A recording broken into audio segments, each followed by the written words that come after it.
وينضم إلينا مباشرة عبر الهاتف الدكتور خالد شخير. حياك الله. حياك الله حياك الله.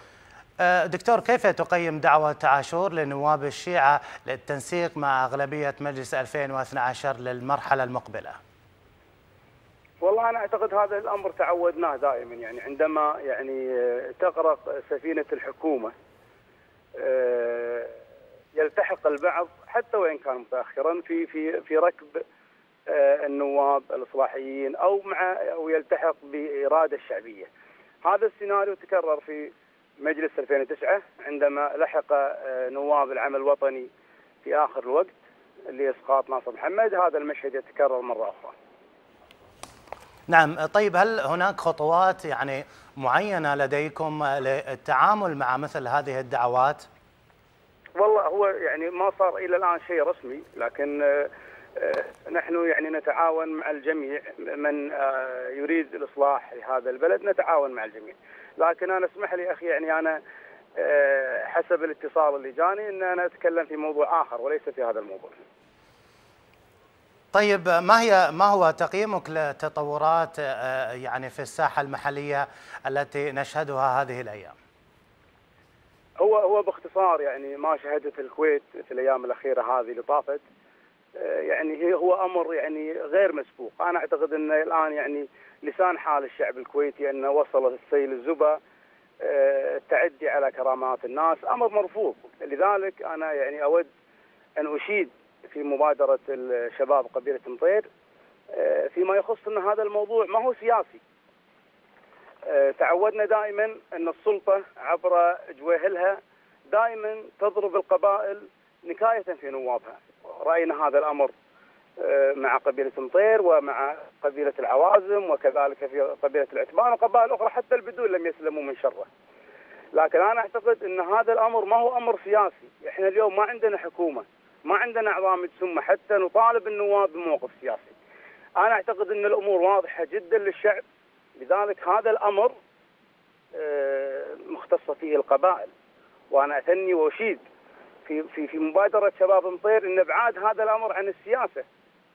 وكذلك أتمنى من الإخوان شباب قبيلة مطير اللي اجتمعوا ليلة البارحة أنهم الآن يحركون دعاوى قضائية على كل من اتهم هذا التجمع أنه جاء لتصفية محمد الجويهل. هذا التجمع إعلان رسمي أن قبيلة يجتمعون يشكلون وفد منهم 30 40 50 60 ويغلقون هذا الملف اللي صار من 6 سنوات. كل يوم قاعد تطاو الكرامات وقاعد تهان الكرامات، وفي النهاية على المتضرر اللجوء للقضاء. لذلك هذا الأمر لازم نبعده عن السياسة، ما له علاقة بالسياسة. فأنا أشيد في مبادرة الشباب مطير والشباب القبائل الأخرى لأن هذا الأمر مرفوض جملة وتفصيلا.